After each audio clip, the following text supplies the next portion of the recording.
There we go. Howdy, y'all. Welcome to Belly Up Fantasy Live. I'm your host, Chris Pinto. With me tonight is the Belly Up Fantasy crew. Guys, we're here on a Tuesday, and it's live for the first time on both platforms of Facebook and Twitter. We've got Dan, the head honcho. We got Billy Witt. We got Nate Herman, Zach Mack, and Tom, man. Tom survived a storm. How y'all doing? Tell everybody how y'all are doing tonight. I think Dan and I both survived that storm, so I can't complain. I don't know about him. Yeah, man, I had to drive. So I had to drive through it, got to my destination, finally had like an hour of sunshine, and then they made me turn around and drive right back into the storm. And I was like, no, don't send me back. I just saw the clouds coming. I was like, no, I don't want to go back. Dang, that's pretty scary. That sucks. You're a trooper, though, man. Dan's show here in the fall is going to be coming out pretty much every day of the week. Dan, drop that for everyone listening because I know your following is pretty big and getting bigger. Yeah, I mean, I took the week off last week because that's going to probably be the last week off that I could have until December, maybe even longer than that. We might be doing some new things at the end of week 17 this year. So yeah, we'll be back to 4 days a week starting in September. It'll be, Monday, Tuesday. Monday I'll have the recap. Tuesday I'll have the waiver wire report. And then of course we'll be back on Thursday and Friday for the preview shows and possibly a new DFS segment on the Friday show as well. So a lot of things in the work this year. On Thursdays and Fridays, that'll be the video shows. And then Monday and Tuesday will be podcast only because I will be on the road. That's fair. Nate Herman, what have you been up to, man? I saw that you and Billy are working on something. Y'all brought me in on that, so I was very pleased to see that y'all have been thinking about starting up a little series. Yeah, so me and Billy got some stuff in the works right now. Stay tuned for that, coming out soon. Me and Billy are both very excited to get that kicked off. And, sports are back in full swing now, so keeping me busy, writing articles for Belly Up, editing some articles, can't complain. And yeah, man, Billy, you're doing a lot of things, not only with the St. Jude Belly Up Bowl. You're kind of taking over the reins for our development on Facebook as well. You saw a big market right there where you could kind of dive in and use your expertise in that, bringing a couple of us into the fold and helping you out. Tell everyone where they can follow us on Facebook, what you're doing with the St. Jude Belly Up Bowl, and then we can kind of move forward to Zach because I know he's got something he wants to talk about. Belly Up Bowl, we started out with 10 divisions, ended up expanding to 12, got it filled. Many drafts, full swing right now. Some done, some in the middle of their drafts, some waiting to start after the COVID stuff's finished up, the opt-out period. So a lot of things going on there, a lot of exciting buzz in my chat. I know our guys are enjoying it together. On Facebook, we're looking to just kind of bring everybody to us, get closer to us at Belly Up, talk to our fans and listeners and supporters, answer some questions, live Q&A, show us your rosters. We'll give you some feedback, that kind of thing. So, yeah, just looking to broaden the horizon and, reach more people individually. For sure. That sounds really exciting. I was talking to some of my guys in my home league, and they're like, yeah, I can't wait to send my start-sit roster to all the other guys so I don't have to listen to you anymore. Talk about your SEC and David Johnson business. So they'll be excited to talk to you guys instead of me finally. Zach, Puck Pass returns, man. Let everyone know about that. Yeah, man. Puck Pass Pod is the Twitter handle. Hockey's back in full swing this weekend. I actually got the first elimination game going on right now. Carolina and the New York Rangers. So that is why, if you look behind me, there's not a single football hat to all hockey. When hockey's over, though, they will be football. That's fair. Tom, you've been working on something pretty cool, too, amidst the entire storm of a century that you're facing right now, but you're putting together a 100 list. Let everyone know about that because that should drop here pretty soon. Yeah, I mean, I think we all know that the NFL top 100 list was pretty garbage. I know it's, the players are the ones putting that out, but let's be honest, it was pretty trash. So Belly Up top 100, going to start releasing that tomorrow. A little compilation, compile, and everybody at Belly Up, all their thoughts on it. So all you guys make sure you get yours in. And we'll see how it compares to that NFL list. I think it might be a little bit more accurate. I would hope so. Our guys are pretty sharp over here at Belly Up. Everyone on Facebook, thank you so much for watching us. Michael and Courtney, Scott and Marco and Dave, thank you all so much. Let's move on to kind of what we were talking about this week. I'm sorry. It's Tuesday, guys. This is brand new. I'm still adjusting to all this as well. We got some current breaking news that wouldn't be so current if we were still doing what we're doing. But Tom, your boy, Gardner Minshew. Let's tell everyone if they haven't seen it breaking, let them know what's going on with Gardner and the Minshew mustache. I mean, hey, he's not the only one, but we got a couple of false positives with these COVID tests, as to be expected. You know, we'll see how the rest of the season kind of plays out here as we get into it. But Gardner Minshew, he said, and I quote, "I did not contract the virus. It took one look at me and ran the other way." I mean, the man is a legend, right? So he's officially reactivated off the COVID list. He's ready to go. We know he can't get it. It's impossible. But Zach, I think you had somebody else that came off the COVID list today. Yeah, he wasn't as demonstrative. I think it would have been much stranger to hear coming from Matt Stafford, but he also had a false positive according to the news. He went negative, false positive, and then I think another negative. So like you said, it's not so much a surprise. I think we saw this was going to happen. You know, with you see numbers coming out every day, and you don't know which ones are real, which ones are fake, which ones are real positives and fake positives. And you know, I know we're not going to get into all that, but you know, it's like you said, it was just going to be inevitable. And you know, I'm glad we're getting it out of the way right now. I guess it's these are the first two guys, you know, that got this false positive, and now maybe the NFL will have a better idea of how to deal with it going forward. As we all soak in what Marco Ayala just said to Tom on Facebook, Dan, I want to ask your thoughts on this because you're one of the commissioners in the Belly Up Bowl that decided to hold off until the opt-out date after all the, you know, the scare would go down. And that's a very smart move to do because everything is kind of laid out for you. There's no surprises. Are you recording us and then replaying it back, or are we making sure we stay refreshed? Or? So I was trying to get on Twitter to answer some stuff like that, but I'm just going to turn that off. One thing at a time, Pinto. One thing at a time. I know. So what are you thinking on this, Dan?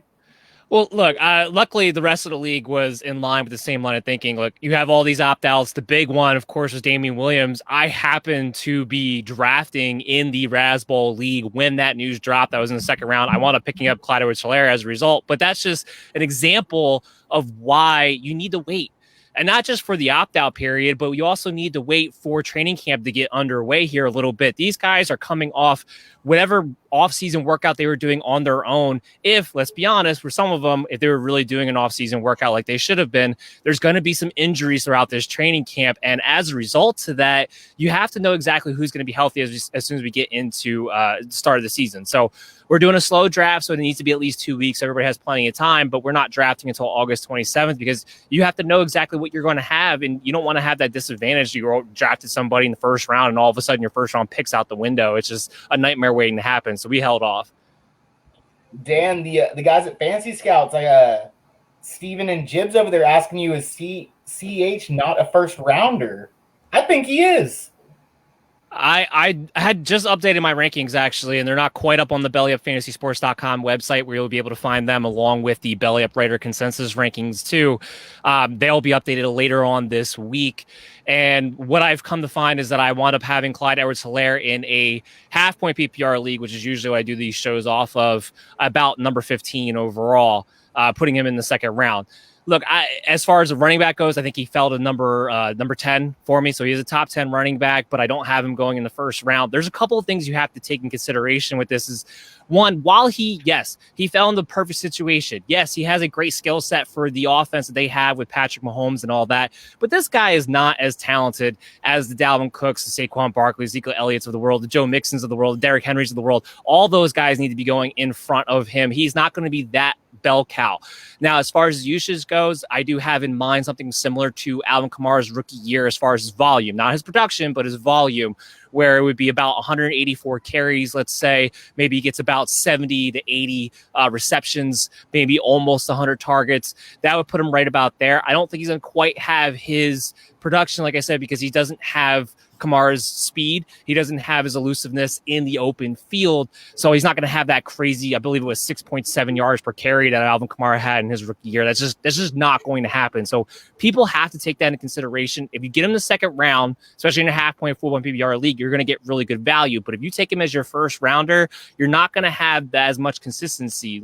Andy Reid's still going to have guys that he wants to bring in. He still likes the veteran backs.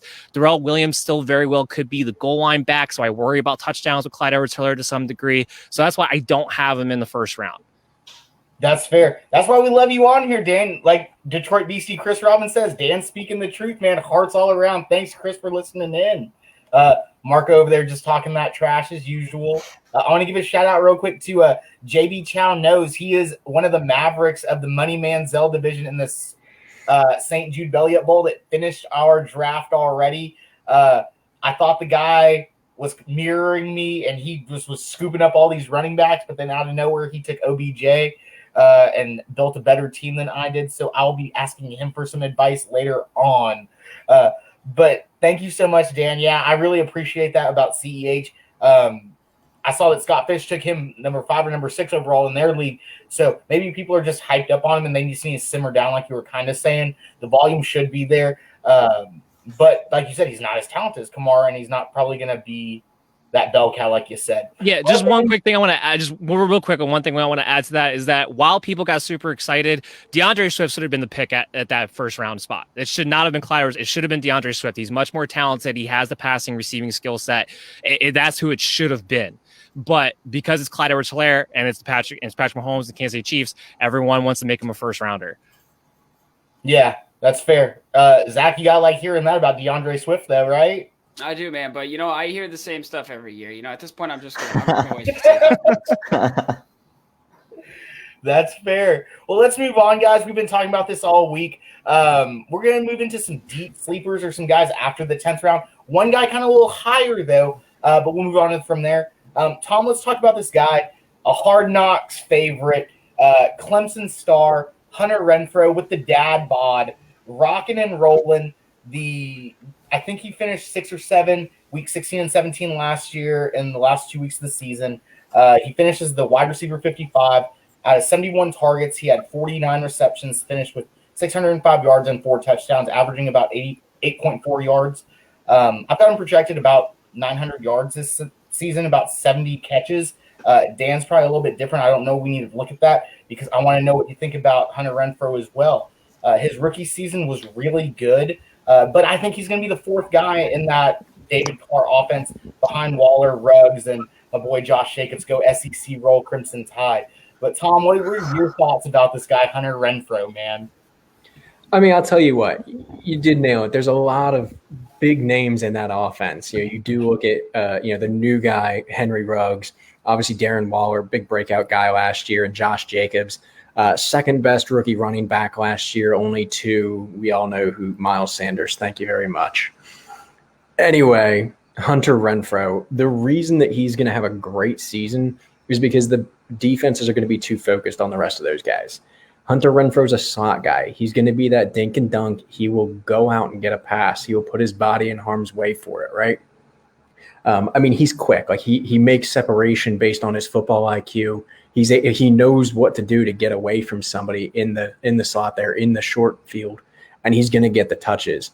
If you're in a league where you're getting PPR, he's the guy to have on that team. Henry Ruggs is going to blow the top off of this offense. He's going to be stretching the field, and it's going to be open underneath for him every game. I mean, I have him for about 90 to 100 receptions just based on he's going to be that guy underneath that nobody's going to want to cover. And you do think about it, you have Tyrell Williams as well. I think that Renfro is probably going to get more field time because he fits better in the slot. And I'd rather have Ruggs and Renfro, and you can swap in Williams for that deep threat. When Ruggs gets a little burned out.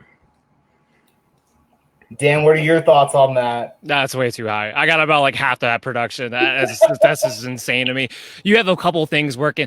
Yes, you have Henry Ruggs. Yes, you have Tyra Williams. The big thing is Darren Waller. Now, yes, Hunter Renfro last year cut into a lot of Darren Waller's production. That much is true. But here's the X factor. Bryan Edwards is going to play. and Brian Edwards plays, Henry Ruggs is going to be the guy coming in the slot receiver, and that's going to be the key. So I think Hunter Renfro and Brian Edwards are going to be alternating as far as their playing time goes. They're not going to be playing the same position. Obviously, Brian Edwards is a 6'4" guy. He's a red zone monster.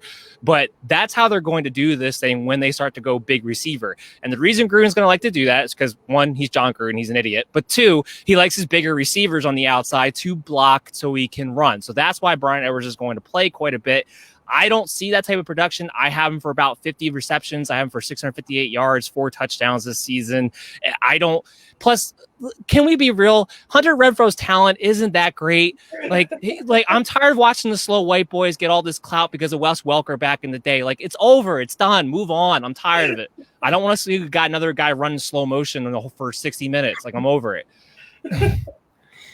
JB Chow, you're pretty in line right there with Dan, 60 receptions, 600 yards.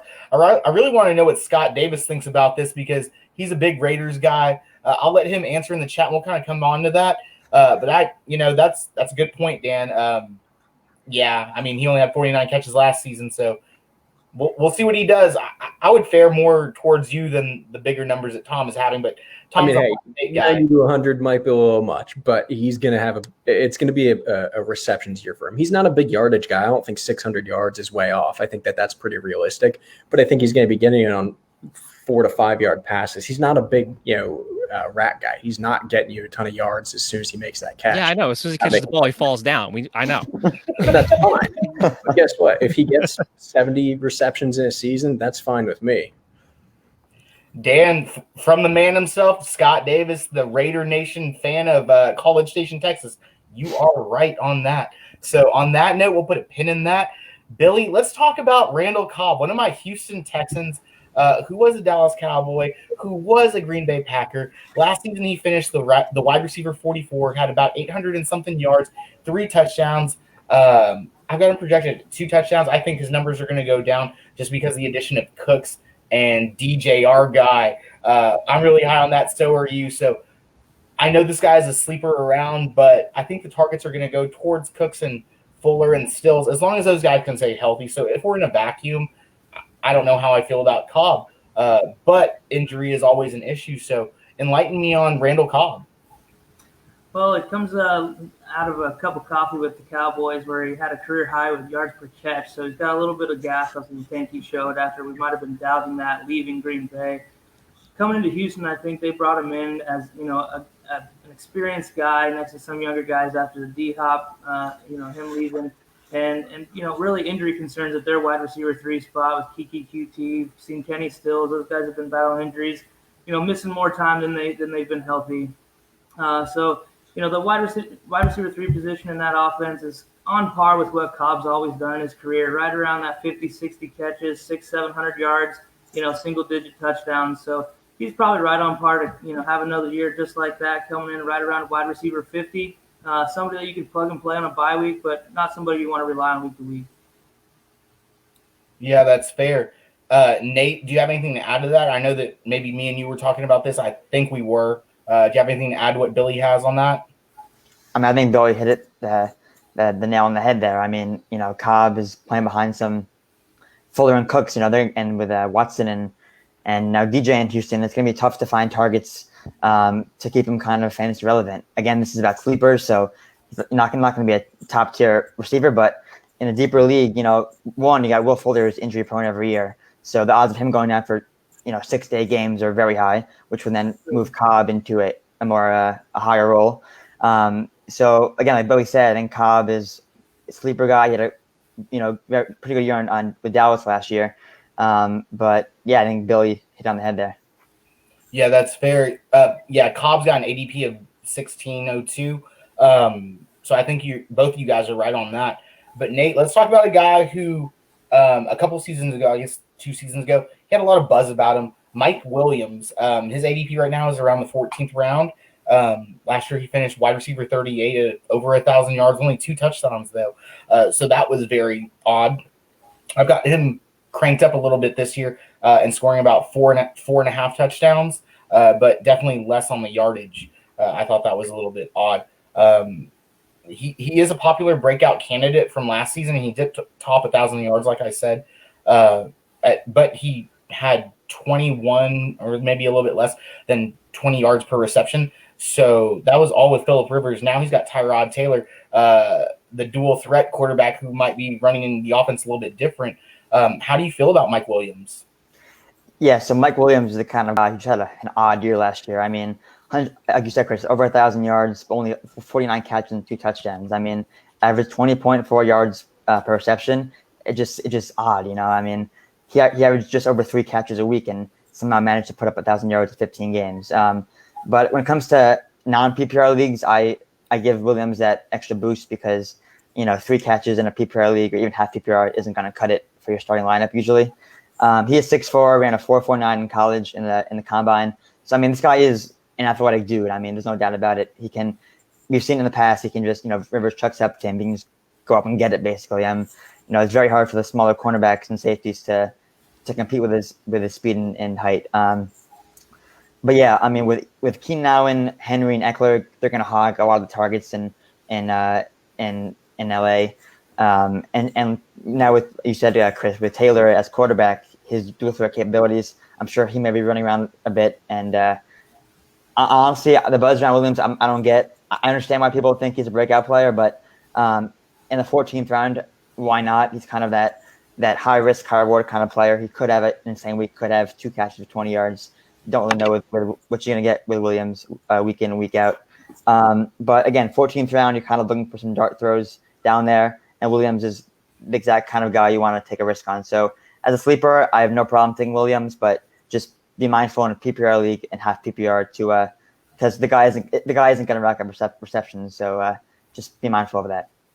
Dan, I want to get your thoughts in here because we normally don't have you on here too often. So I want to know what you're thinking about Mike Williams because this is a guy that I'm kind of looking at in a lot of these deeper leagues too. I'm a fan of the bigger wide receiver, like Nate was saying, a big old guy, great speed. So what are your thoughts on Mike Williams? Well, I mean, with Mike Williams, it depends on what league you're in. If you're in a best ball league and you're a deeper roster, I could take the pick there because you know you're probably going to get a couple games throughout the year where he goes off for 2 touchdowns in that game, and that's perfectly possible.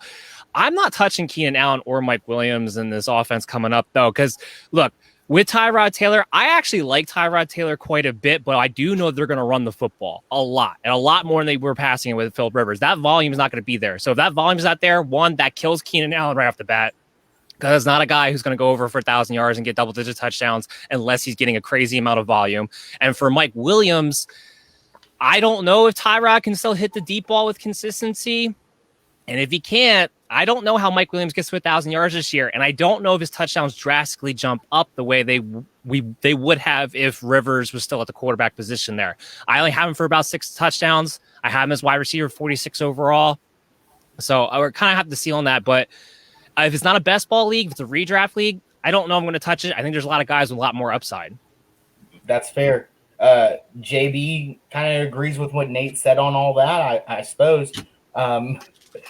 Zach, let's move into a division that I kind of know a little bit more about, kind of hits home to heart to me. The NFC South with D.D. Westbrook and the Jaguars. His ADP is right there in the 14th round as well. Last year, he had a mediocre showing, finishing wide receiver 45, 660 yards, 3 touchdowns. There was a lot of hype behind him and Nick Foles, but then obviously we saw what happened with him and Tom's guy, Minshew Mania, and DJ Chark broke out instead of Westbrook. Could this guy have a breakout year and be a sleeper that could help you out and win a championship this year? Yeah, so I think, I don't want to give away too much about Minshew because we're going to get to him, but I think, you said 14th round. I would take him. To be honest, in the St. Jude Bowl, I had him queued up to take as my last pick in the 16th. And it was just a mistake. I wanted him, and he didn't make it to me. He went in the last round, but he didn't make it around to me. So I was upset about that. I really do think D.D. Westbrook could be very valuable in those late round situations if you're picking him because Minshew could be throwing the ball around. And it was Chark last year. It doesn't necessarily have to be Chark again this year. They added wide receiver in the draft, so that's a little bit worrisome. But, he's a 26-year-old. He's a young guy. I think that I just think there's a lot of question marks around who's going to get as many targets in Jacksonville, but I don't have a problem taking D.D. Westbrook late in drafts. Yeah, that's fair. Colin Johnson from the University of Texas was the big 6'6" wide receiver that they decided to draft this season. Well, you're fading LaVisca Chenault too. Oh yeah, dang, and that's fair. Yeah, I give the Texas guys the juice. I'm sorry, I forgot about Biz. Boo, boo. Yeah, that's not on me. That's not on me. Nothing has changed. Nothing. Where's my sign? Nothing's changed. That's fair. Well, yeah, I mean, hey, Dave, thanks for joining us, man. We appreciate you. FF Spaceman, big ol' guy in the fantasy community on Twitter. We love you, Dave. Thanks for tuning in with us. But, Tom, before you just punch a whole Kool-Aid man through your wall, let's talk about your boy. I know you wanted to dress up as him this week, but other things happened. Gardner Minshew, man, got an ADP of 18 in the 18th round, 18.09. So you could essentially just stream this cat. Last year, he finished as the quarterback 20, over 3,000 yards, had a ratio of 21-6, also adding 344 yards on the ground. There's a lot of hype on Uncle Rico right here. A lot of people like his swag. A lot of people like his mentality. They think that, I mean, he's got the tools in Jacksonville to run the gauntlet. And he had, I think, 5 QB1 performances last year. You might have to correct me on that. Scrabble challenge me or something on that one. Something like that. He finished phenomenally, or he did phenomenally in a couple games where he was very serviceable and could win you your week. I'll stop talking about Gardner. So Tom can. Thanks for fact checking that, Dan. You're welcome. 3 weeks, in case anybody didn't hear that. I mean, hey, there's 3 words that come to mind for me when I think of Gardner Minshew: confidence, swagger, and jorts. And I like any quarterback that I can associate those 3 words with. I mean, quick trivia question for you guys. Who was the rookie quarterback last year with the second most rushing yards? Gardner Minshew. I mean, hey, you got more than, Kyler Murray down in Arizona. It's surprising. So, I mean, this is a guy you got to think with a good performance last year. He only started in 12 games, played in 2 others. Nick Foles is gone. Nick Foles was a backup. I loved him in Philly, as a backup, but he's not a starter. But he's gone. Minshew doesn't have to worry about that now. He's got 16 full games.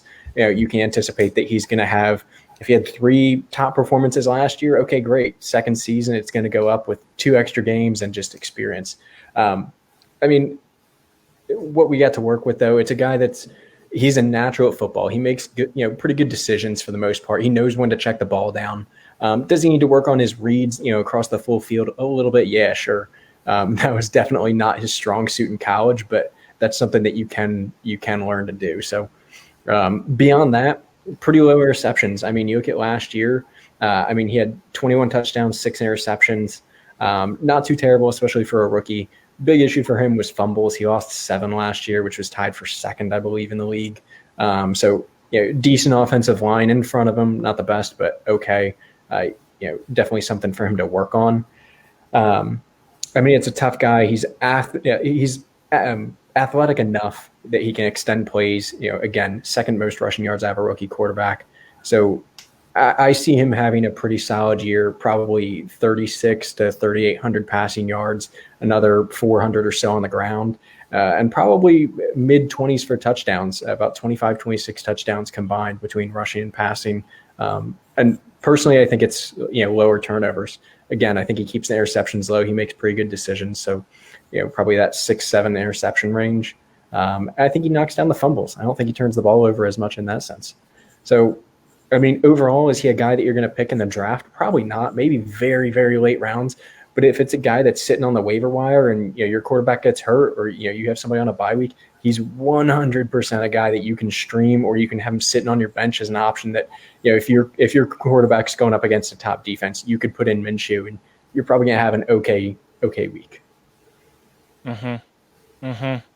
Look, here's what I'm going to say about Gardner Minshew. He is the epitome of it's better to be lucky than good. Gardner Minshew was ranked 28th last year in interceptable throws, which means he should have had a hell of a lot more interceptions, but he was more lucky than good. Gardner Minshew is the best backup quarterback in the NFL, hands down, without a doubt, because he could do a little bit of everything. He can hold a clipboard better than anybody, look great in the mustache. And if he needed to come in the second half and try to keep your team in it, he has the ability to do that. But that's about it. This is the last time we're going to see Gardner Minshew start in the NFL. I can guarantee you that.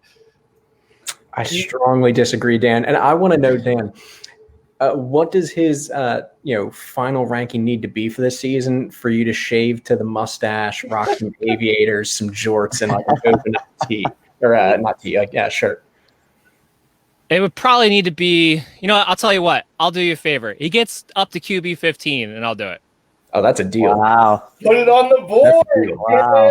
Go, quarterback 15, and Dan Mater will quarterback 15. Finishes the season as quarterback 15. Yeah, finishes the season as quarterback 15, and Dan Mater dresses up as Gardner Minshew. We need photographic proof, and it is going up on the Belly Up. Oh, I'll do it on the show. I'll make sure I'll grow it all out, and I'll make sure I'm here on the show with the whole look.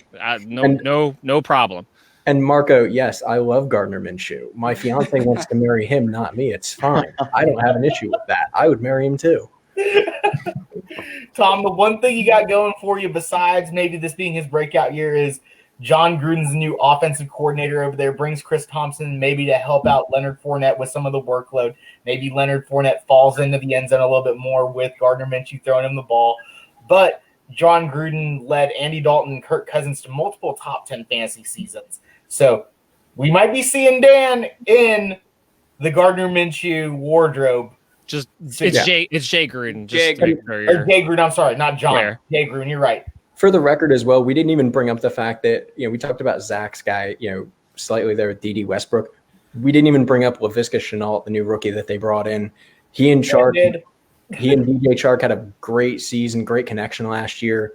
You do also have Chris Conley and Keelan Cole. They're not bad, but not great. Tyler Eifert, Josh Oliver, a bunch of decent guys. There's not really a terrible.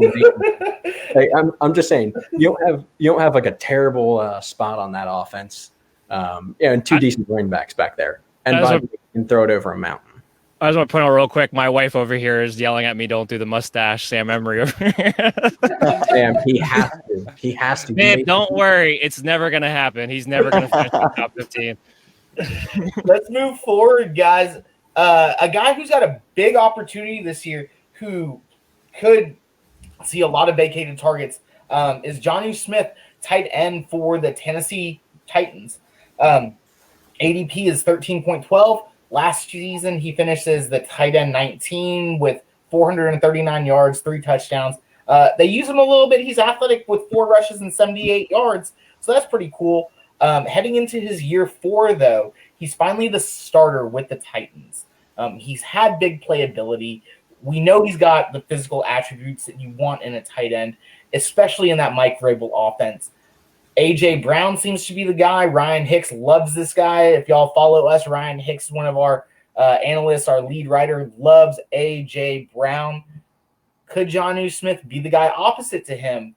Last season, he did finish with a 7.7 touchdown rate, which was super high for his career, even though it's a single-digit number. Nate, what do you think about Jonnu? Yeah, like you said, Chris, I think there's a huge opportunity for Jonnu this year.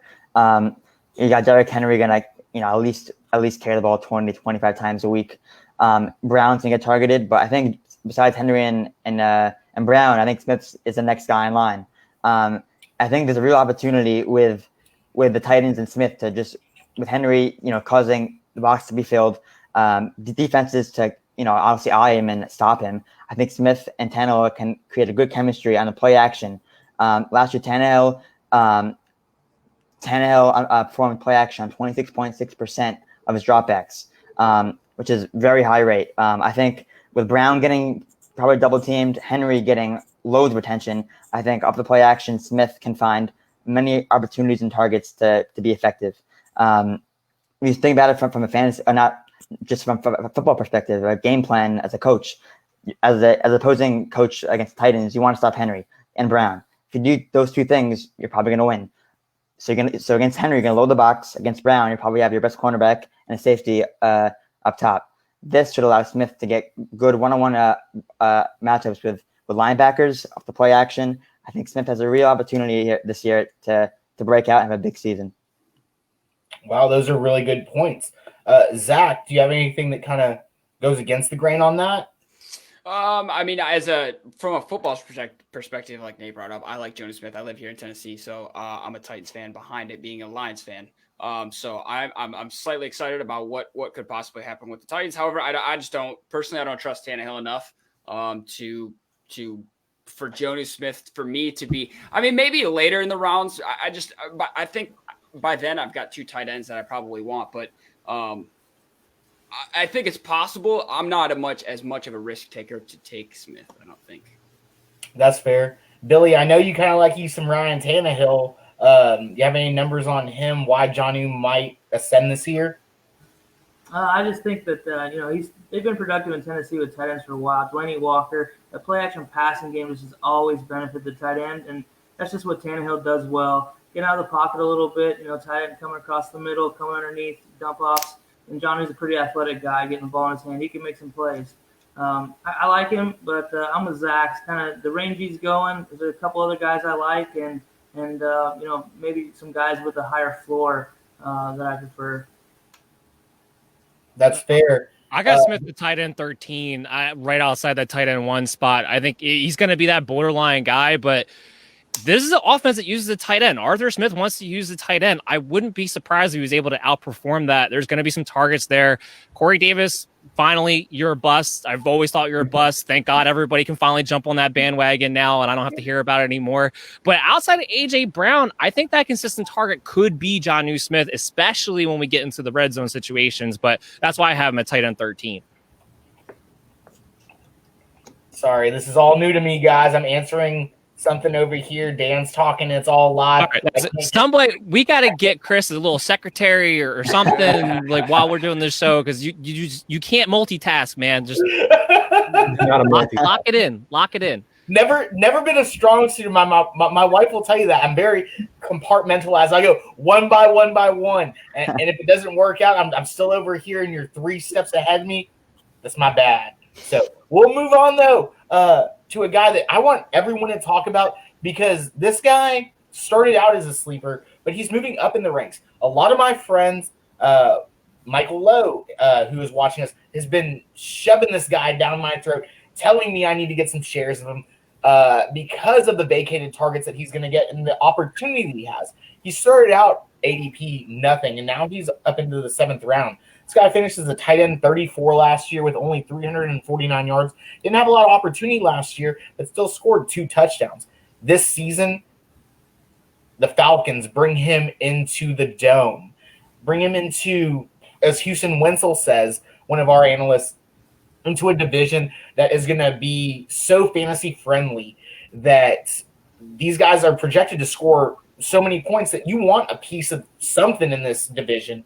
And this guy could be the next Austin Hooper. I'm talking about Hayden Hurst, former Baltimore Raven, brought in to fill Austin Hooper's role last season.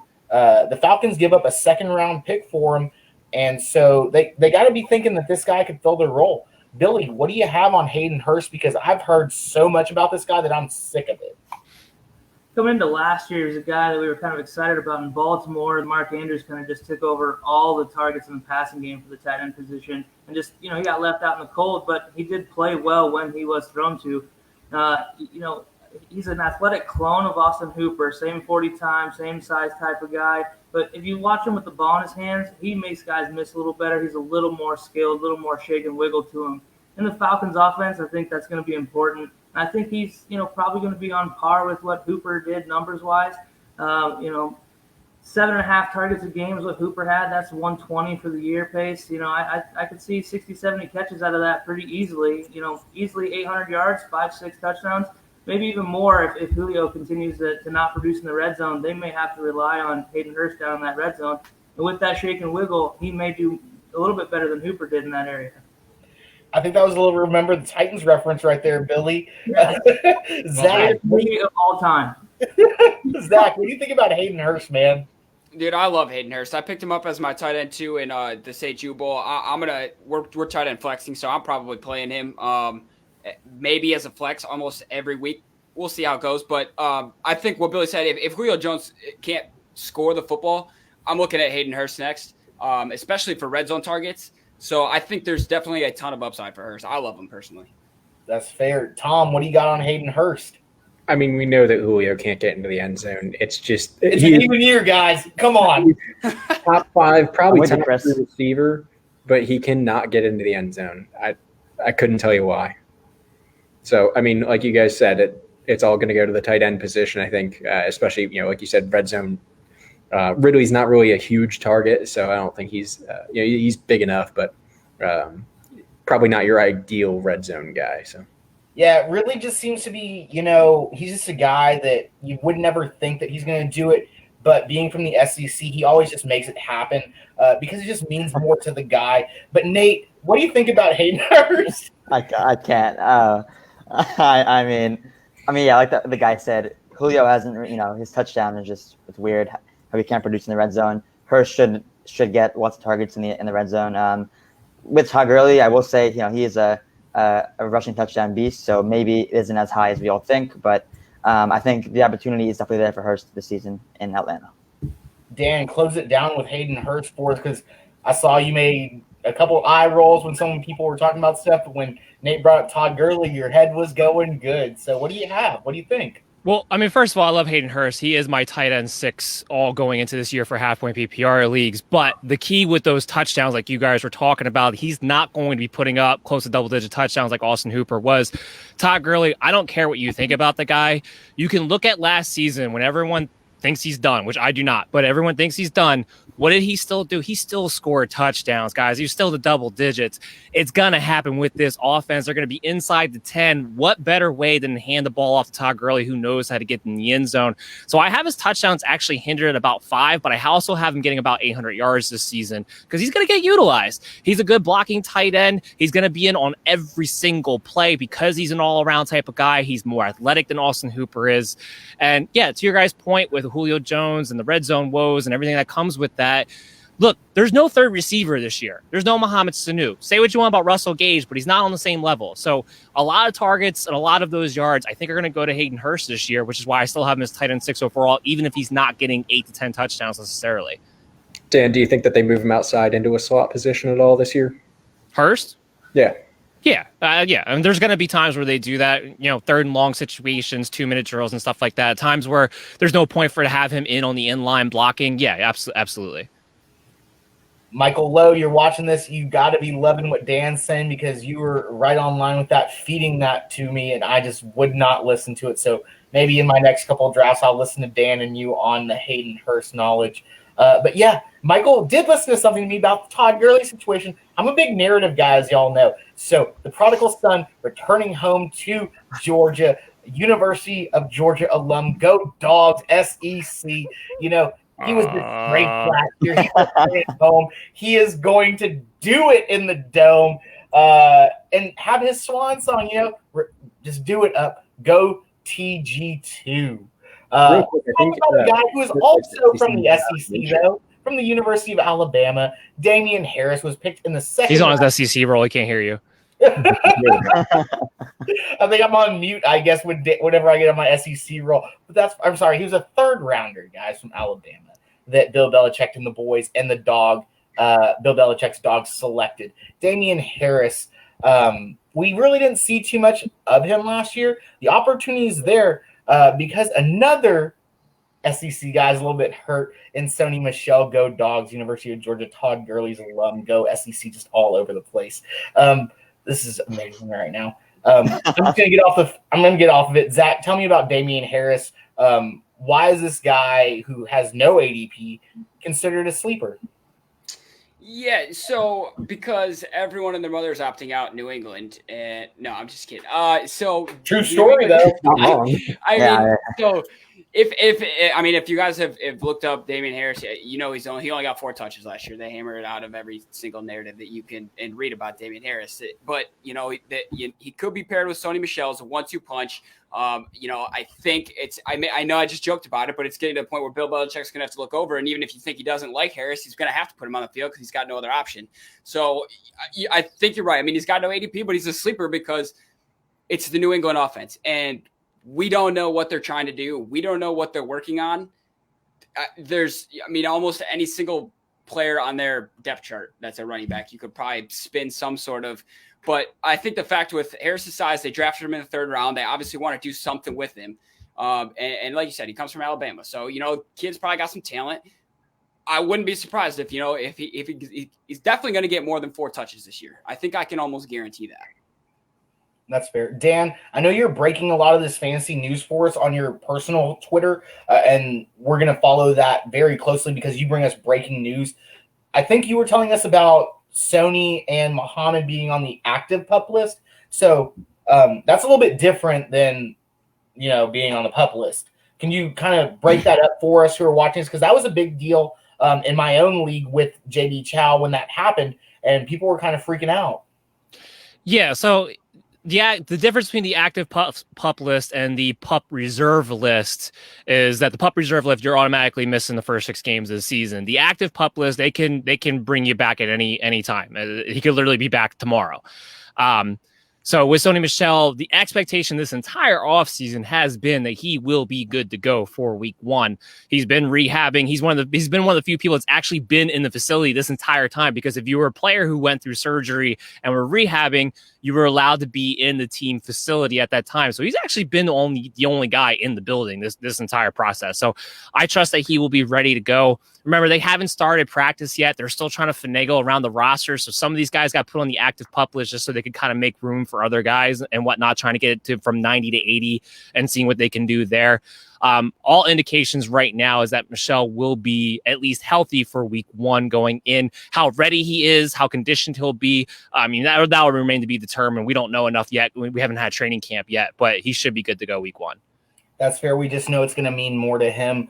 Zach, real quick, Marco Ayala asked about Le'Veon Bell. And Zach and Dan, I want you to chime in on this too, because I took Le'Veon Bell in our St. Jude Belly Up Bowl. I was kind of telling Marco about him. He wants Zach to answer about Le'Veon, and I know that Dan hates Adam Gase, so I want to know what you think about Le'Veon as well. So I like Le'Veon from college, obviously. I haven't gave 2 whatevers about him since he's been in the pros, but I think personally, I've noticed from drafts that I've been doing, he's going earlier than I want him, so I have had no exposure to him. I don't know if I'm just lower on him than other people. I don't trust the Jets offense that much, and I would have to. Le'Veon Bell is a case of I would have to see it to believe it at this point from him. That's fair. Dan, you and Adam Gase love each other, right? Yeah, I hate Adam Gase with a burning passion in my soul that I just can't describe, quite frankly. But with Le'Veon Bell, I do like Le'Veon Bell. He finished as a high-end RB2 last year. I have him ranked as the number 11th running back in half-point PPR leagues. It's volume, volume, volume. And kind of like Leonard Fournette last year, there's no possible way on this planet that he can get the amount of touches that he got last year and not score touchdowns more often. Now, do I trust the Jets offense? No. Will they still be inefficient? Yeah, absolutely. This is going to be this might be the worst team than Jacksonville. I thought it was going to be Jacksonville, but after losing Jamal Adams and all the other moves that they've made so far this offseason, they might be the worst team in the NFL heading into this year. But with Le'Veon Bell, let's say he gets 240 carries. Let's say he gets about 80 targets. You're still putting him in a position to walk away with about 60 receptions and 1,000 yards and about 7 rushing touchdowns and 3 receiving touchdowns. So if you give me a guy who's going to get me about 1,400 total yards and 10 touchdowns, guess what? He's at least going to finish as an RB2. He's going to fall ass backwards into that, even if it's not the prettiest thing to look at, and it won't be. But I'm much bigger on Le'Veon Bell than I think anybody is. I forget what the ADP is off the top of my head, but I'm at least 2 rounds higher on him. And that's where volume comes into play. And when a guy who's going to catch the ball and run the ball in every situation. Yeah, that's fair. I totally agree with you on the volume. I think I listened to you on this, and I pretty much stole this from you. But I took him in the 2nd round because I reached for him. I told Marco that I wanted to have him just because the volume was going to be there. I didn't want to take Leonard Fournette because he burned me last year, and I wanted another high-volume guy, like you were saying. And the volume that's there, it's guaranteed. It's not not going to happen. He's going to be the dude. I mean, there was a game last year where Gase straight up, gave him the ball 60 times. He was on the field for 98% of the time. He looked like he was about to pass out. So it's going to be there, and I agree with that. Tom, let's move on to a guy that in our own Dynasty League at the beginning of the season, I'm talking a couple months ago, Ryan McCarthy of Belly Up Sports, host of Around for the Weekend, put it all in on Drew Lock. Quarterback who's got bars. We've talked about this. He's got swag like Minshew. He's got bars. He's got super good weapons in Denver. He's got one of the best linebackers that a defense could have in Von Miller setting the edge. I'm talking about the Texas A&M Thanks and Gig'em Aggie Von Miller. I was wondering why in the hell he was talking about linebackers. Now I get it. Okay. I have to throw a shout out to Vaughn, class of 2010. Go Vaughn, thanks and Gig'em, baby. But Drew Lock, I mean, he had he played 4 or 5 games last season at the end of it, and he did very well. Over 1,000 yards, 7 touchdowns. He rushed for a little under 100 yards, so he's got some mobility. But they stacked him up this year. They gave him Melvin Gordon. Noah Fant's going to ascend this year, we're all assuming. They got Jerry Jeudy to be a wide receiver for him, along with Cortland Sutton. They did have an offensive tackle, I believe, opt out this season.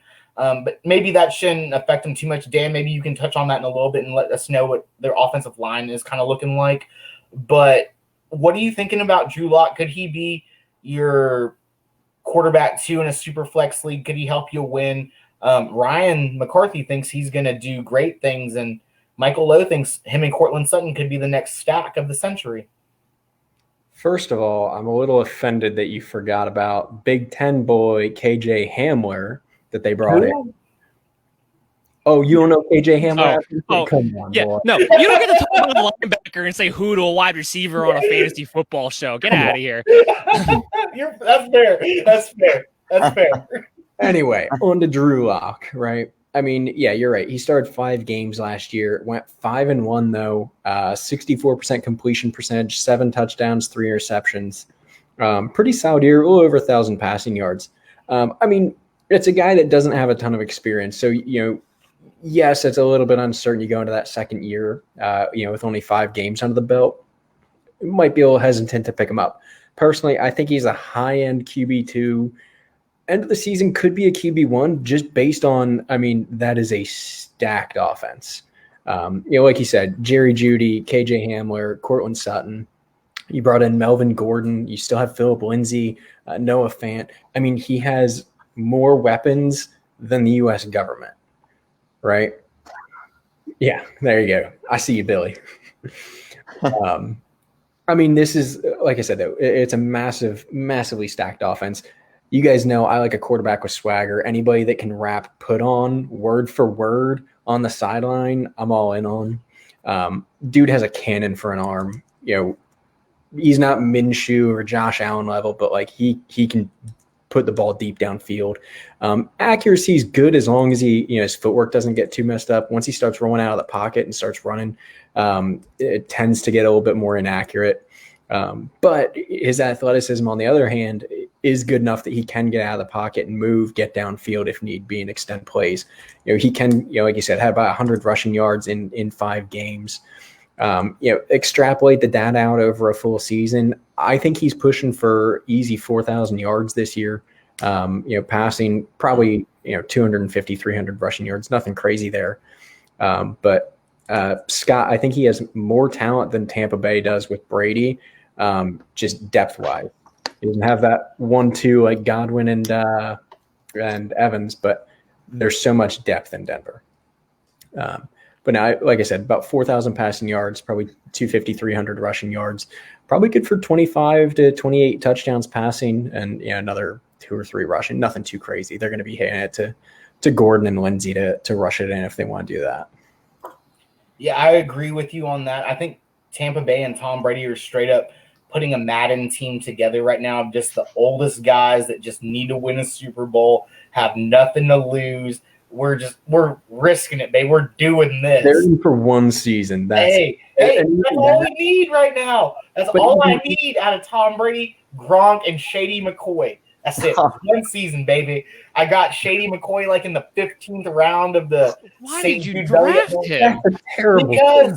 Because I needed him. Dan. Oh my god. I needed Just wait. But Billy, we've got a huge fan of Billy's in the chat right now. I'm talking about Amy Witt.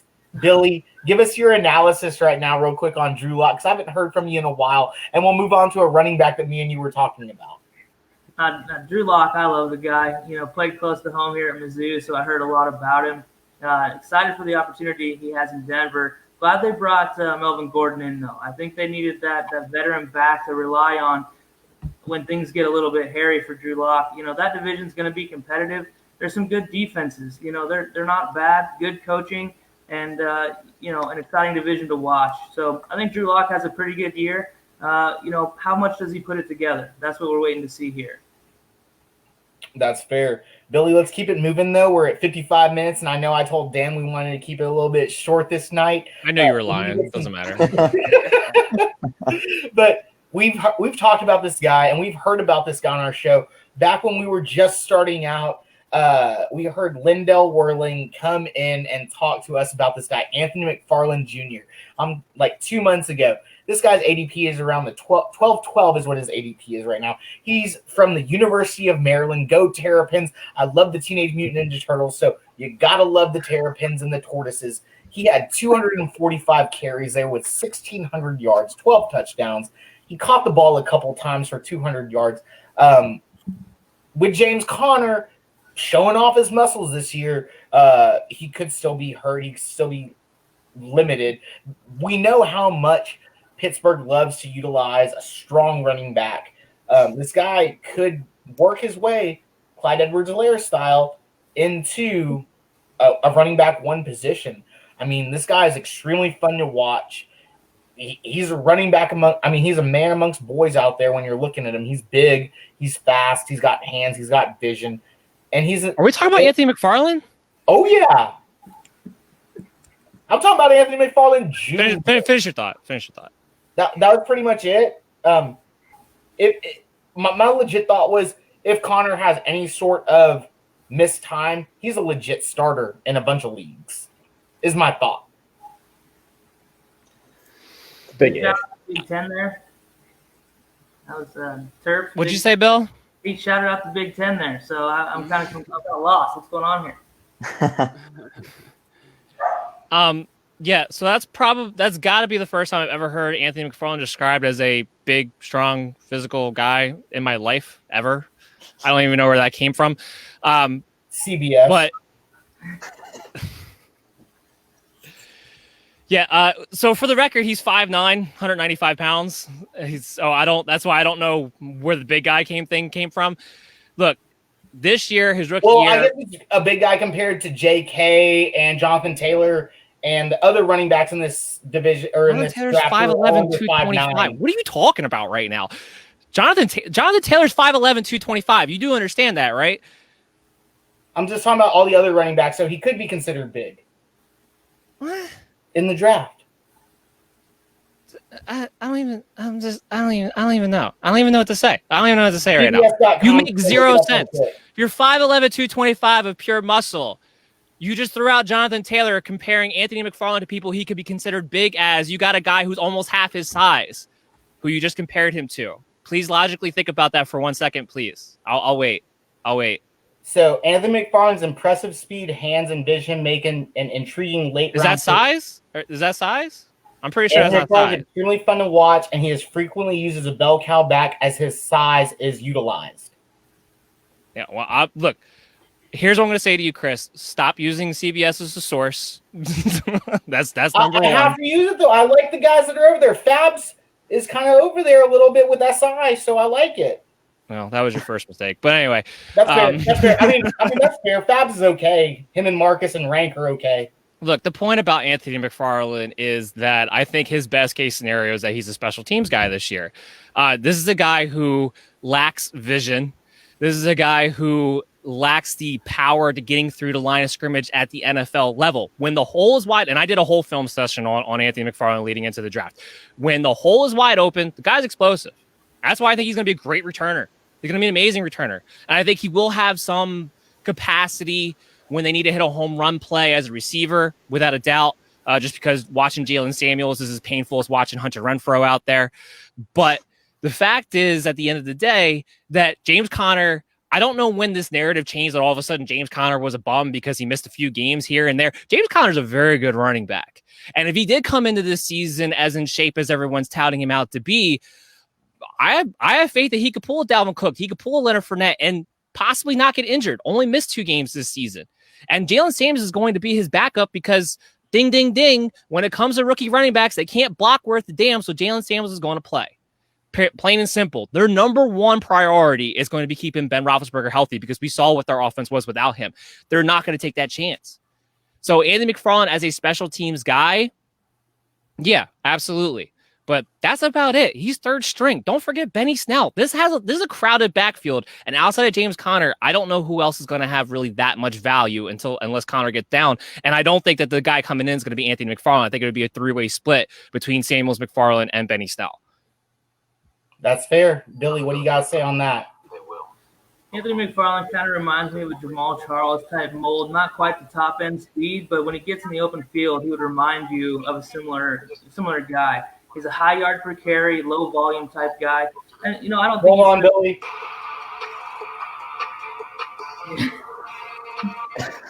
Is this Belly Up Fantasy Live or is this Trainwreck Radio? I don't know, but I'm getting down to it right now, Dan. Y'all should join me in the club. No, don't jiggle. Don't jingle, Pito. That's not good for anybody. That's not good for anyone. But he's a high yard. I'm straight up going wild up in his apartment right now. Can you hit mute, man, or at least on your mic and let Billy finish his thought? Thank you. Go ahead, Billy. High yard per carry, low volume guy, pass catcher. I think he'll have a little bit more of a role than the special teams role as the year goes on. But at Dan's point, there's a lot of guys around, and Jalen Samuels kind of makes me worry about his upside. Third down back role. He's obviously not going to be in there to block because of his stature. Rookie running backs, those are always risky. You don't want to get your quarterback hurt. But he's definitely an exciting guy. I drafted him in the Belly Up Riders Dynasty for more of a future investment guy I'd like to have. But, probably not much of a role this year unless some injuries take place. Yeah, I agree, Bill. So, Chris, your jiggling just scared Tom off. I just don't want you to know that. I saw that. But I'm He said I'm out. He said I'm done. I can't take it anymore. I mean, people who know me have seen me. They know my style. So no shame in my game. But yeah, it's scary. It's scary. It's an acquired. It's like wine. It's acquired taste. The next time won't be as bad, and like the third time you'll be like, fuck it. What's next? I do want to say one thing about Mcfarlane. He did torch Ohio State for 298 right after when he torched Indiana for over 200. But those were really the only games where he got up into the 20 carry range a lot. But, other games that, contest to the vision issues, my Iowa Hawkeyes balled him up for 15 yards. So, he has seen games where he's not as productive as others, and it's really all relying on the big play. I was just going to say, part of the film that I did on McFarlane was that Ohio State game, and I don't know what Ohio State was doing. That was the most undisciplined defense I've ever seen them play in my life. The holes were wide open. That was a big reason why he gashed them. Like I said, if he had open space, the guy's fast, but otherwise, I'm not really trusting him with the ball in his hands. Go ahead. That's fair.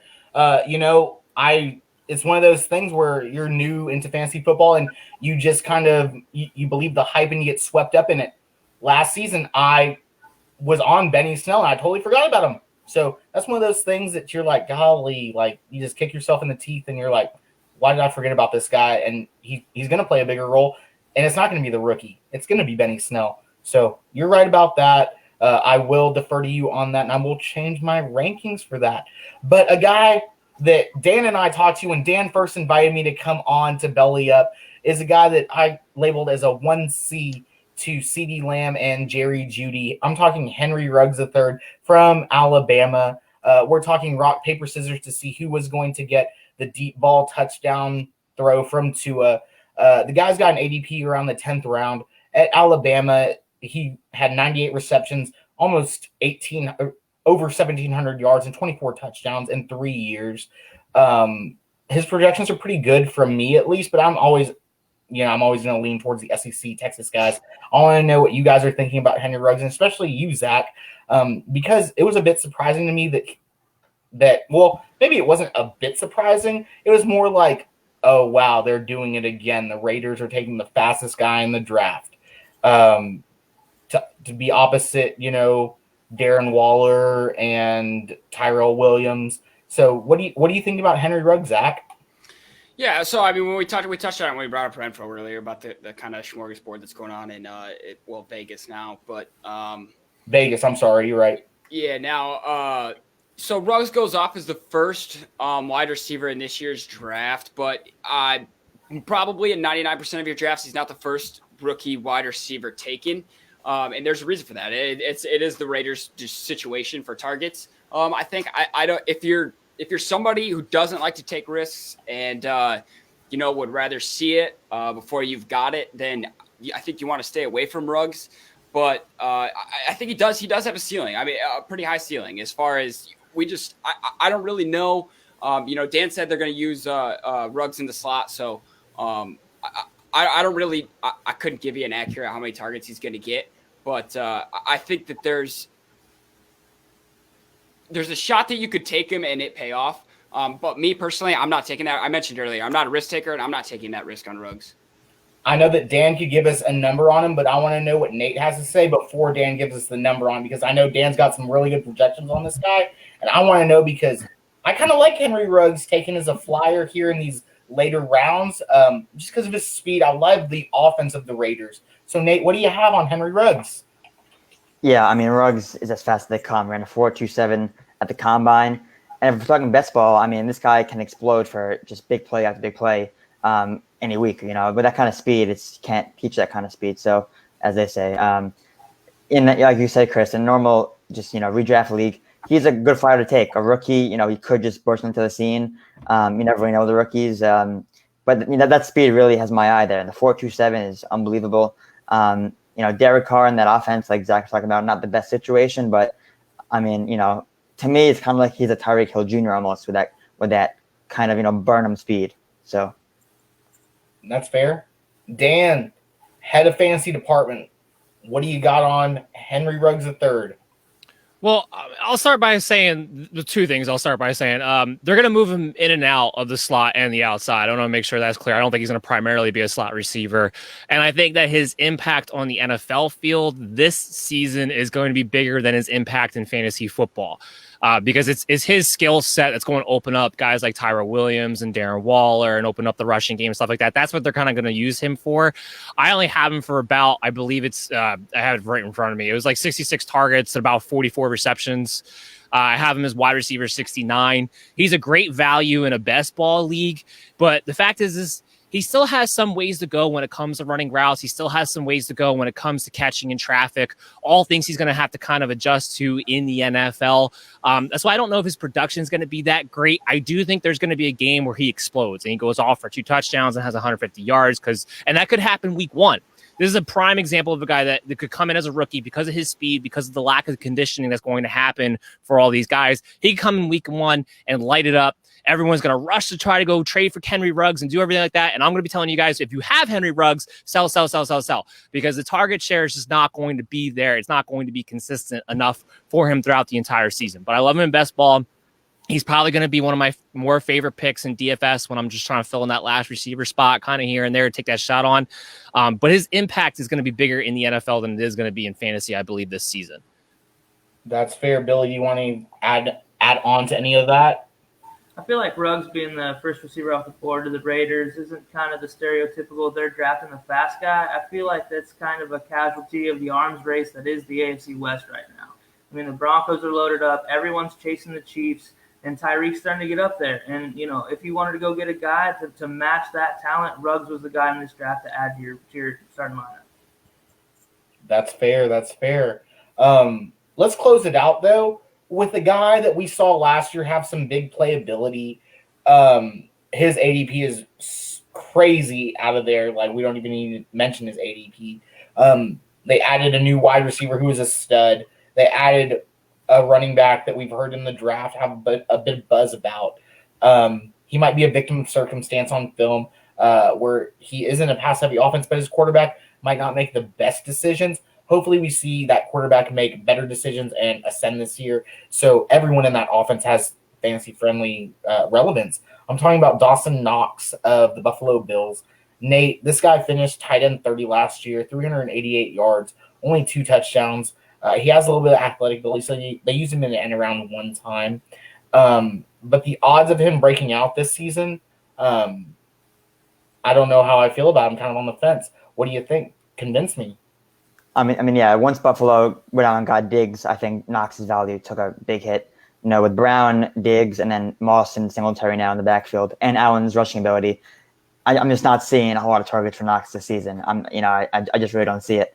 He did show some flashes of big playability last season, but I think with Diggs in Buffalo now, it's just going to be tough this year for Knox to be fantasy relevant. That's fair. I was kind of on the same boat about that. Does anyone think that he's going to be a steal at some point? His quarterback's Josh Allen now. Go ahead, Bill. Low volume passing attack. When they added their number one target, John Brown was already a wide receiver 2 last year as the wide receiver 1 in the offense. And they're not throwing the ball a ton. They drafted another running back to keep the ball on the ground and keep Josh Allen from making mistakes. Yeah, that's fair. Before we end this off and kind of tell everyone about our handles and everything like that, let's do one thing, guys. Kind of, leaning on Houston's this or that. I want to know what y'all think about this. Who are the 2 guys that kind of stick out in your mind, Nate, that you're having a hard time deliberating on, and let Zach, Dan, and Billy help you out? Interesting. One guy, it's more of a dynasty, but also this year is Cam Akers. It's a pretty loaded backfield in Los Angeles. So if you're talking about redraft, how do is he going to be the number 1 guy week 8, let's say, or is he kind of just going to share carries equally with Henderson and Brown? Zach, kick us off. Well, yeah, so this is going to be interesting because one of mine is Daryl Henderson. So I'm not because I think the reason mine is Henderson is because I think I'm higher than I should be. And so saying that, I am lower on Cam Akers than most people are. I first off, I hate Florida State.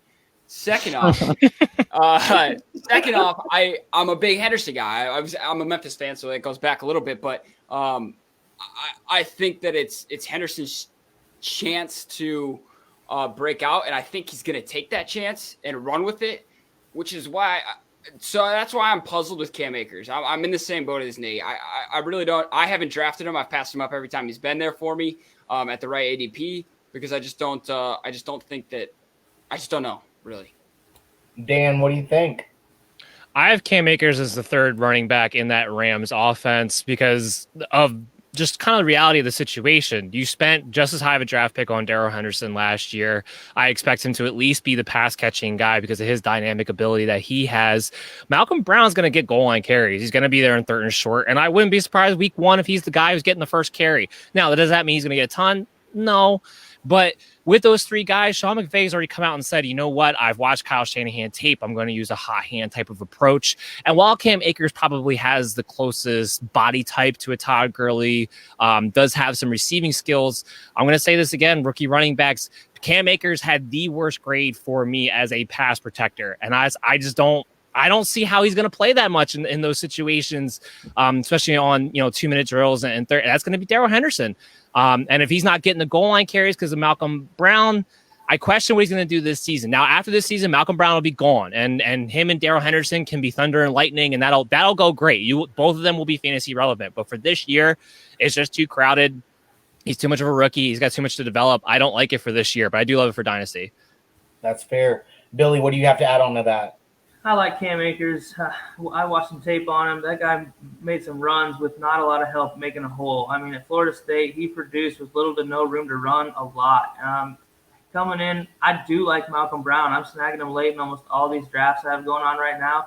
He's produced. Daryl Henderson, we haven't necessarily seen it yet, but we know the potential. The guy can make yards. And injuries kind of held that back. Like Dan said, he's a second-round pick. Akers is a second-round pick. At some point, these guys have to get work. But I do feel like by the mid-season, week 8, week 9, maybe when the playoff picture starts to shake up and the Rams aren't looking, as well as they might expect, I think Cam Akers starts to make the transition as Malcolm Brown departs next offseason.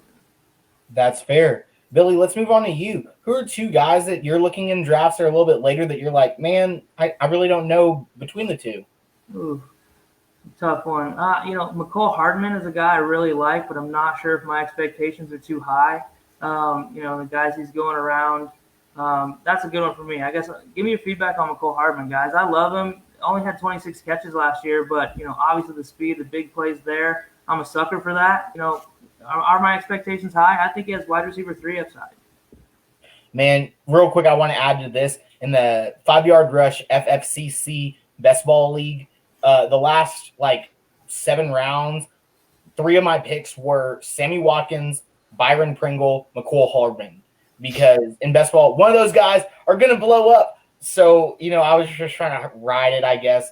I'm with you, though. You don't know if Mccoy Hardman's going to blow up, but he's fast. He's in the right offense. I kind of like him. I like the juice. Dan, I really want to know what you have to think about this, because I like Mccoy Hardman. I want to know what you think about him, because I'm taking him in a lot of drafts. Well, you can have him. I think he's a one-trick pony at the end of the day. Yeah. And a lot of people, they want to write off Sammy Watkins. I understand why. Fact is, he's going to get the 3rd most targets. It's going to be Tyreek Hill. It's going to be Travis Kelce. And Sammy Watkins averages between 6 and 8 targets when he's out on the field with Patrick Mahomes fully healthy. And that's just the fact of the matter. So is he going to be the guy who just explodes out of nowhere? No, Hardman's going to have that. But I don't know how Hardman walks away with any kind of real significant volume for target-wise. That's why I'd much rather have Sammy Watkins than Mecole Hardman. You want to take again, best ball, DFS. Yeah, you take shots on guys like that. He could break at any moment, especially with Patrick Mahomes. But I'm not digging him as far as redraft goes in those type of leagues. Even Dynasty, like I said, I got to see this guy learn how to run routes before I can trust that he's actually going to have a long career, and I haven't seen it yet. But we don't, we lost Chris too, so whatever. Go ahead, Bill. Do you think he's taking his target share from Sammy Watkins? I've been reading that they're not planning on having him as much of a role in the special teams because of what they plan to use him on offense. Yeah, we'll see. The thing I've been hearing about that as well is that Sammy Watkins is in much better shape, both mentally and physically, than he was last season. So it sounds like to me that if you have a refocused Sammy Watkins, and Tom, way to join the show when we're about to close.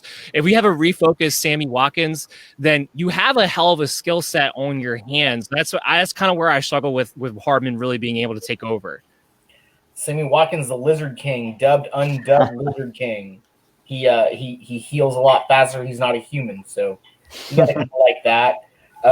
Tom, what are your thoughts, real quick, on Mecole Hardman, Sammy Watkins, and then give us one guy or 2 guys that are kind of an iffy toss-up for you in drafts, and let Dan, Zach, Nate, and Billy kind of answer it for you. I mean, for Hardman, Watkins, I'm taking Hardman. I think you go with the youth. I think you go with the speed. Obviously Tyreek Hill is the big weapon for the Chiefs right now. So, you're going to see him stretch the field there, but that's the guy that Marco, you're funny. Obviously Tyreek Hill is going to be the main focus for defenses, him and Travis Kelce. So I think Mecole Hardman has that speed to get separation against defenders that, might be that second, third, cornerback, on a team. So I give him the edge over Watkins. As far as guys that, I'm kind of split between, I kind of wish Ryan was here for this one, actually. I was thinking Mike Gesicki and TJ Hawkinson. That's a good one. They're pretty close. I think their ADPs are, as far as tight end rankings, I think they're like 15th, 16th. It's pretty tight. I know Gesicki, obviously, Miami's offense, probably starting out with with Fitzpatrick, and then moving into Tua at some point here. Don't really know what to expect from Tua. And I mean, Ryan Fitzpatrick, he has like 4 game stretches. It's like he has 4 good games and then like 6 bad games. So it's tough to tell exactly what you're going to get out of him game 1. And then on the other side, TJ Hawkinson, Detroit, if Matthew Stafford's healthy, one of the better quarterbacks in the league, not top, but he's up there. He's going to put up yardage. He has a good arm. What do you guys think? Billy, kick us off. I like Hawkinson, just my Iowa boy, but Gesicki, Of course, you would think the John Mackey Award winner, asterisk, Jay Sternberger. You're the last person to talk, Chris. But as I looked into Gesicki, hearing Ryan pound the table for him all the time, man, the targets that guy gets, it's amazing. You don't realize the production that he actually has. I think he's a good option. I've snagged him a couple times late. Upside-wise, though, I'll take Hawkinson, and it comes down to quarterback play for me. Do you want Stafford, Fitzpatrick, Tua? I'll take Stafford at the end of the day. Especially if I'm splitting hairs, I guess. You know what I mean? That's a big difference maker. Yeah, you're not wrong about Stafford. He already beat the COVID. Zach, what do you got on this?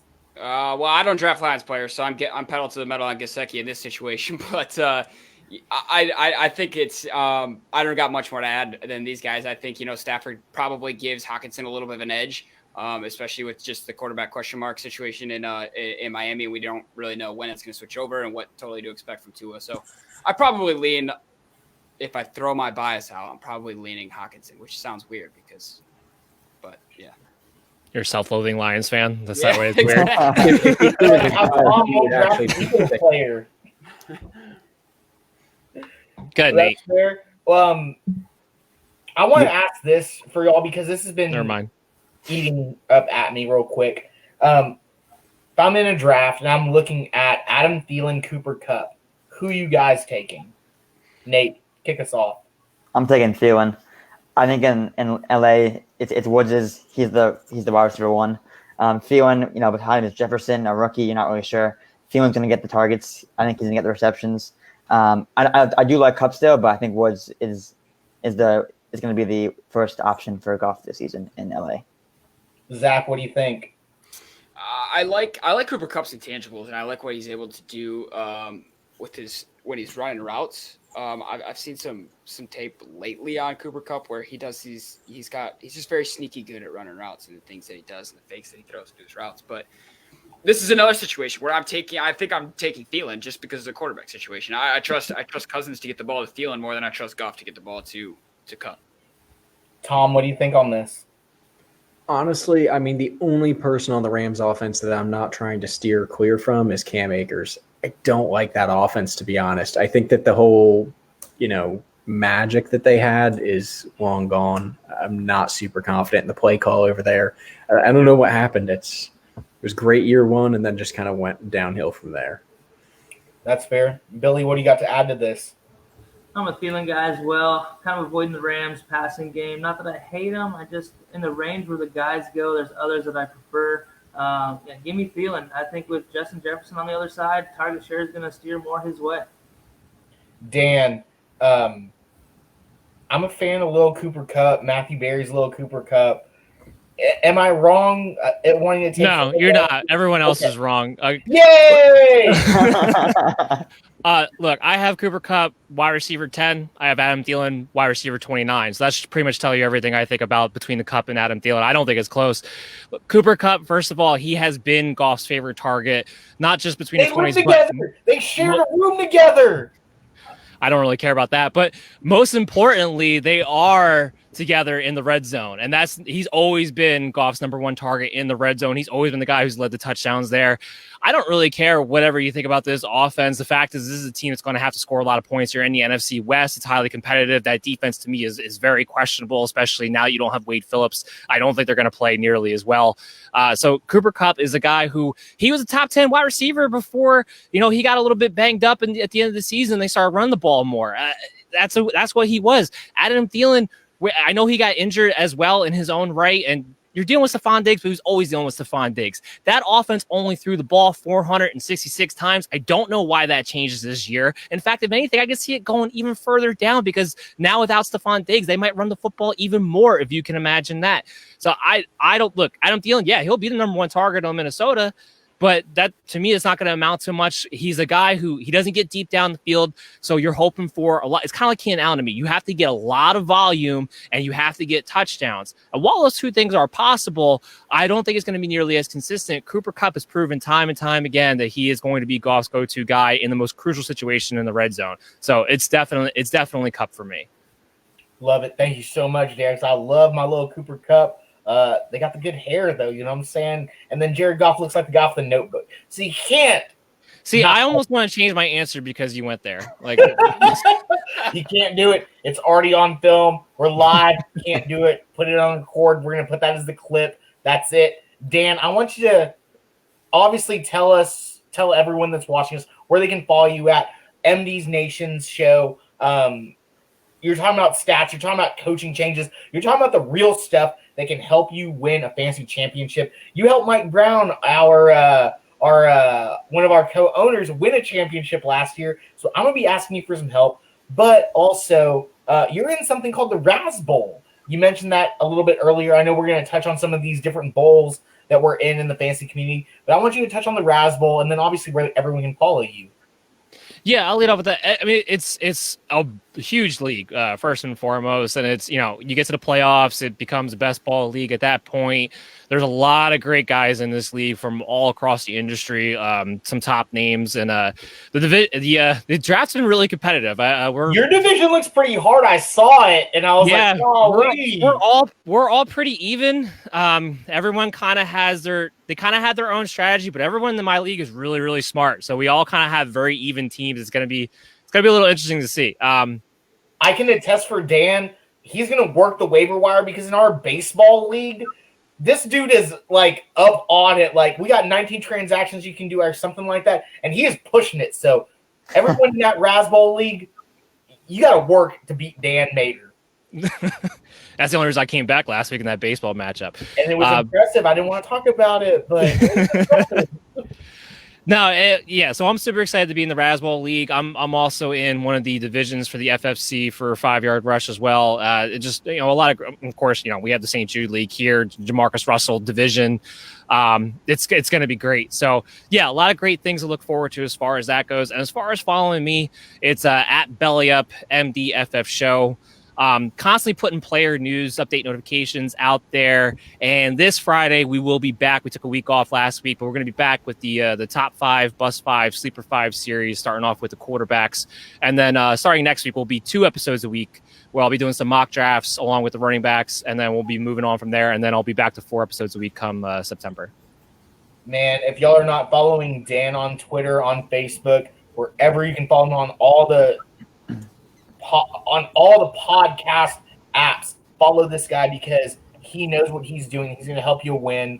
Zach, talk about where everyone can follow you at, and then obviously out of the fantasy football world, if you're into hockey, like you're getting me into hockey, where can we follow you at? Where can we watch you at on those nights? Hockey. You even threw a little accent in there. I like that. It's like Dude 2, the Mighty Ducks. I'm talking about the dude from Austin who's the best puck handler that Gordon Bombay has ever seen. Okay. Yeah, man. Hockey is back. So check it out at Puck Pass Pod at Zach Mack is where you can find my personal page. And at What's Up Belly Up, we're getting that rolling too after this hiatus of sports has not ended. We're back in the swing of things. That's where Mike and I are going to be talking about headlines on a weekly basis. So just check all those places out. That's all I got. That's all I got for you. Nice. Tom, I know we touched on the 100 guys from the NFL that's going to be out there. You're doing a lot of other things on Belly Up's football account. You're obviously our hot take guy. You're obviously a fan favorite on Facebook and Twitter. Just looking at all of our comments, we've got guys looking at Tom and being like, I want to be in his St. Jude Belly Up Bowl. Put me in that one, or I don't want to be in it. So, Tom, you're a pretty big figurehead here, man. Hey, man, whatever works. Apparently the sign is popular, so we gotta keep that up to date. But hey, like we said, Belly Up, top 100 coming out starting tomorrow. We'll start releasing that.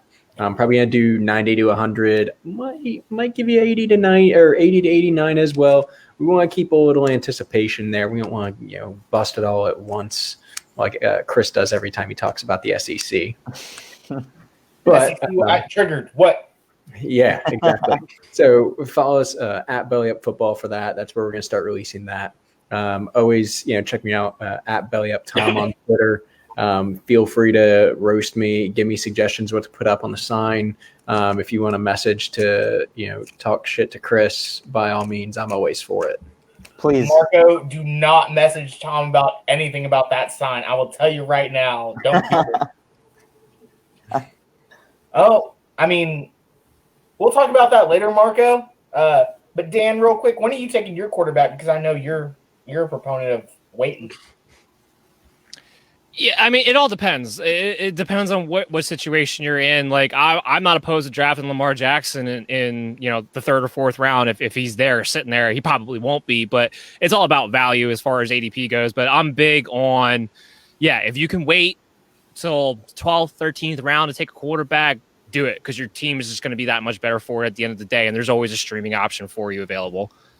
That's fair. And Marco, that's the same stuff I told you, just coming out from someone else's mouth. Minshew Mania. That's not the guy you take late. That's a streaming option, man. Tell me, okay, streaming option. You're not taking him late, though. You talked about streaming options. Okay. I'm not wearing that mustache. Don't you worry. Nate, one of the hardest working guys here at Belly Up. Where can everyone follow you at?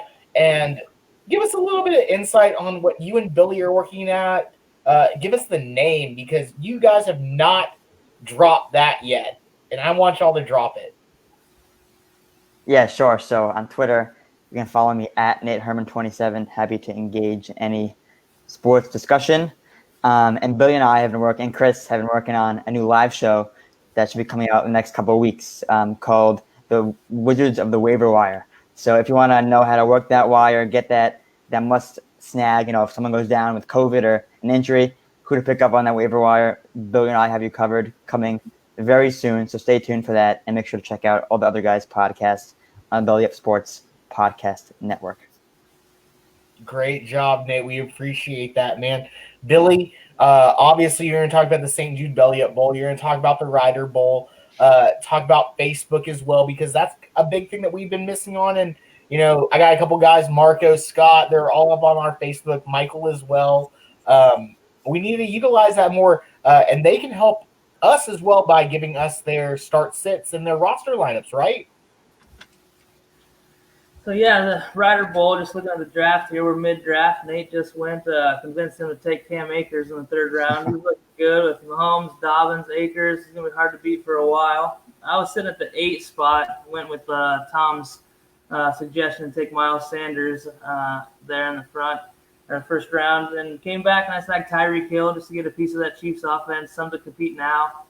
Belly Up Bowl, I was at 11th spot. And straight running backs, Michael Thomas gone. I pulled the trigger on Mahomes, and I've been regretting it ever since. So I can have a share of him somewhere, have a little fun, and man, you just don't take quarterbacks early. You will not like how your team looks 3-4 rounds later. Facebook, come find us, Belly Up Sports. Like us there. Like us on the Belly Up Fantasy page. A lot of stuff going on. Belly Up Football, sure we'll be getting a lot more things going on Facebook, interacting with people. We want your questions. We want your comments. Come to us with your roster questions. You struggle with the guy splitting hairs, let us know. We've got some guys that have some advice for you. So look forward to that, and hopefully we'll be connecting with some people here sooner rather than later. That's for sure. Billy, from you, man, I was touched. Why we do this is because we want to give knowledge to other people and people that engage with us and like us. I want to talk and give a huge shout out to one of the 3M guys that you work with, Old Cowboy. I'm talking about Dwight, your guy, man. I mean, his comments for me literally gave me tears and gave me the reason why I was like, man, that's why I do this. That's why I look up to Dan, because he does that to me and, other guys in this industry as well. So big shout out to Old Cowboy. Dwight, man, I love you. Thank you for following us. Thank you for those kind words. Any sort of start-sit questions you got, send them over to Billy. I'll look at them. I'll give Billy's got my information. You can get a hold of me, and we will talk. We'll rap. We'll sit down and just, we'll chew the cud, man. We'll just talk. I want to know what you got. JB Chow from Twitter who has been following us for a while, who's been interacting with me on these live chats, that joined the St. Jude Belly Up Bowl League and was in my division, gave me a lot of good advice. He's been doing this for 25 plus years. He's got some good things. I'm learning every day, so I really appreciate him. Thank everyone. I thank everyone who listens to us and follows us on all sorts of apps and Facebook and social medias. I'm not good at this, guys, so I really appreciate it. Obviously, I can't multitask, as y'all seen throughout the episode. I can't say something good about the SEC. It just means more so. I will work hard to do things and learn on the fly. But I want to give another huge shout out to Division 11 of the FCC, a 5-yard rush, and also the Mavericks of the Money Manziel division of the St. Jude Belly Up Bowl. Guys, thank you all so much for drafting quickly. And the Ryder Bowl that I'm in, hashtag Tiger Woods, building a dynasty. I'm not going to win this year, but Josh Jacobs, great narrative, my guy. I'm going to roll with him. Everyone who spent 90 minutes with us, thank you all so much tonight. We're going to keep on coming live on Tuesdays. We're going to get better. We're going to do it better, and it's going to be awesome. Thank you all so much for watching us. This was Belly Up Fantasy Live, and we appreciate y'all.